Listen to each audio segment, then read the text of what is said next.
সম্মানিত দর্শক শ্রোতা, পরম সৃষ্টিকর্তা যিনি অসীম দয়ালু, শুরু করছি তার নামে। আজকের বিষয় ডক্টর ইউনূসের গণমাধ্যমের যে কুকর্ম, যে অপকর্ম এবং যা কিছু করার কারণে তার খেসারত দিতে হবে, সে বিষয়ে সংক্ষেপে একটু আলোচনা করছি।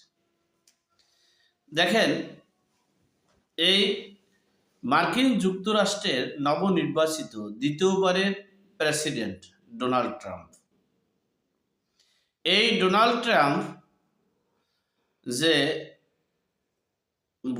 মানে শপথ গ্রহণের পর তিনি নাকি বলেছেন, কোনো পেপার পত্রিকায় কোনো কিছুতে আসেনি, শুনেছেন, বলেছেন যে বাংলাদেশের তেল এবং গ্যাস আমদানি রপ্তানি করবে চুক্তি করেছেন। সেই বিষয়ে মিডিয়াগুলো, ডক্টর ইউনূসের এই মিডিয়াগুলো এবং টিভি চ্যানেলগুলো শুরু করেছে তাদের খুব সুন্দর করে পঞ্চমুখভাবে আলোচনা করতেছে। এখন বিষয়টা হচ্ছে যে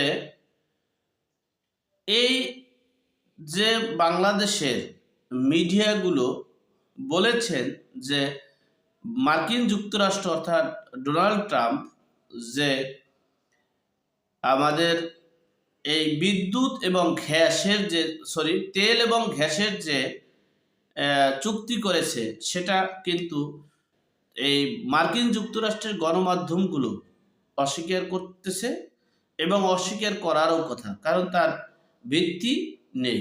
অপরদিকে দেখেন, এই নিউজটা যদি হয়েও থাকে বা সঠিকও হয়ে থাকে, সেটা হচ্ছে ব্যবসায়িক একটা সুসম্পর্ক। দেখেন, হিলারি ক্লিনটন, এই ডেমোক্রেট প্রার্থী হিলারি ক্লিনটন, যখন তার একটা ফাউন্ডেশন আছে ক্লিনটন ফাউন্ডেশন, সেই ক্লিনটন ফাউন্ডেশনে এই ডক্টর মোহাম্মদ ইউনূস অনেক অর্থ দিয়েছেন, ডোনেট করেছেন। এটা বিশ্ববাসী কম বেশি সকলেই জানা আছে। তিনি যখন এই হিলারি ক্লিনটন যখন নির্বাচন করেছে, তখন এই ডক্টর ইউনূস অনেক অর্থ দিয়েছেন। এমনকি এই 2024 সালের 5ই নভেম্বর যে কমলা হ্যারিস নির্বাচন করেছেন ডেমোক্রেট প্রার্থী হিসেবে, সেখানে তার এই শুভাকাঙ্ক্ষী অর্থাৎ এই ডক্টর মোহাম্মদ ইউনূসের যে বিএনপি জামাত হেফাজতের যে লোকজন ছিল, জনসমর্থন ছিল, তাদেরকে প্রকাশ্যে হিলারি ক্লিনটনের দল ডেমোক্রেট প্রার্থী এই কমলা হ্যারিসের পক্ষে প্রচার প্রসারণা চালিয়েছিলেন, আপনারা জানেন। এবং এমনকি এই কমলা হ্যারিসের নির্বাচনেও ডক্টর মোহাম্মদ ইউনূসের অনেক অর্থ দিয়েছেন। সে বিষয়টা ডোনাল্ড ট্রাম্প স্পষ্টই জানেন। এখন মূল বিষয়টা হলো, দেখেন, শেখ হাসিনা যখন ক্ষমতায় ছিলেন, তখন মিডিয়াগুলো শেখ হাসিনার পা চাটা গোলামের মতো হয়ে গেছিল। তাকে উপাধি দিতে দিতে কোনো শেষ ছিল না। তাকে উৎসাহ দিতে দিতে পঞ্চমুখ করেছিল। কিন্তু ভিতরে ভিতরে দেশটা ধ্বংসের দিকে ধাবিত হচ্ছে, দেশটা তালেবানি রাষ্ট্রের দিকে ধাবিত হচ্ছে, এটা কিন্তু এই শেখ হাসিনাকে বুঝতে দেয়নি। শেখ হাসিনাকে এটা আলোচনা সমালোচনা করতেও দেয়নি। বিদেয়ী শেখ হাসিনার কিন্তু এই দেশ ত্যাগ করতে বাধ্য হয়েছে। আর যদি আলোচনা এবং সমালোচনা, পক্ষ এবং বিপক্ষে যদি ডিসকাস হতো, বিশ্লেষণ হতো, তাহলে সকল অপকর্ম, সকল কর্ম, দুটো জিনিসই রিসার্চ করা যেত। ঠিক সেই রকমেরই এই মিডিয়াগুলোই ডক্টর মোহাম্মদ ইউনূসকে ধ্বংস করবে, ডক্টর মোহাম্মদ ইউনূসকে শেষ করবে। কারণ হচ্ছে, এই মিডিয়াগুলো শুধু ডক্টর মোহাম্মদ ইউনূসকে খুশি করার জন্য, ডক্টর মোহাম্মদ ইউনূসকে এই ইউনূসকে মানে আনন্দ দেওয়ার জন্য, উৎসাহ দেওয়ার জন্য শুধু চালিয়ে যাচ্ছে এবং মানুষকে, এই বাংলাদেশের মানুষকে মিথ্যা আইওয়াশ করে, মিথ্যা ব্রেন ওয়াশ করার চেষ্টা করে এই মিডিয়াগুলো। আপনারা দেখেছেন যে কমলা হ্যারিস হাড্ডাহাড্ডি লড়াই চলতেছে, কমলা হ্যারিস পাশ করার সম্ভাবনা আছে, বাংলাদেশের মিডিয়াগুলো বলেছে, এটা সব সময় দেখেছেন।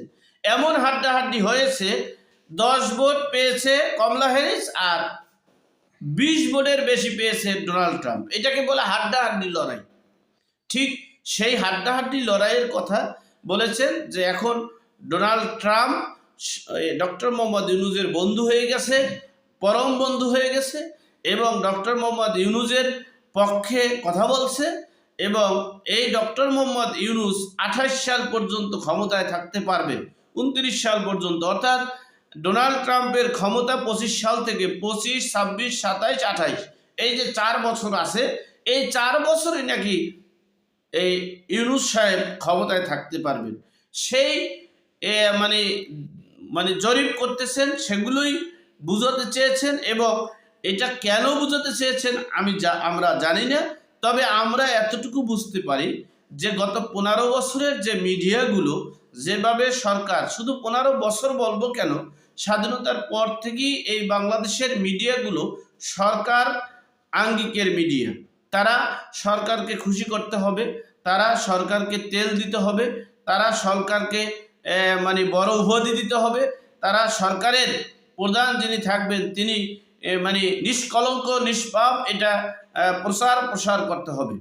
বিদেই এই দেশের মিডিয়াগুলো যেমন গ্রহণযোগ্যতা হারিয়ে ফেলেছে, তেমনি এ দেশের শাসকদেরকে ধ্বংস করে দিয়েছে। ঠিক বিষয়টা হলো এই যে ডোনাল্ড ট্রাম্পের বিষয়ে যে অপপ্রচার চালিয়েছেন, এটা স্পষ্ট যে ডোনাল্ড ট্রাম্পের প্রতিপক্ষ ছিল হিলারি ক্লিন্টন, সেই হিলারি ক্লিন্টনকে অর্থ দিয়েছে, হিলারি ক্লিন্টন ফাউন্ডেশনের দাতা ইনভেস্ট করেছেন ডক্টর মোহাম্মদ ইউনূস এবং কমলা হ্যারিসের পক্ষেও তিনি ইনভেস্ট করেছেন। সেহেতু এটা আওয়ামী লীগের জন্য ডোনাল্ড ট্রাম্প ডক্টর ইউনূসের বিরুদ্ধে যাবে না। ডোনাল্ড ট্রাম্প ডক্টর ইউনূসের বিরুদ্ধে যাবে দেশের জন্য, তার ব্যক্তিগত কারণে এবং এই ওই দেশের, যেমন ভারতের যে প্রতি ডিপার্টমেন্টে 5টা প্রধান ডিপার্টমেন্টের চিফ করার কারণে তাদের সহায়তায়, তাদের মাধ্যমে এই ডক্টর মোহাম্মদ ইউনূসের উপরে অ্যাকশন নেবে। সুতরাং আমরা যা কিছুই বলি না কেন, ডোনাল্ড ট্রাম্প তার জায়গায় অটল। বিশ্ববাসী দেখতেছে যে ডোনাল্ড ট্রাম্প যা মুখে বলেন তা কাজে পরিণত করার চেষ্টা করেন। যাই হোক, আল্লাহ আমাদের সকলকে সঠিক জ্ঞান দান করার তৌফিক দান করুক। আমিন। আসসালামু আলাইকুম।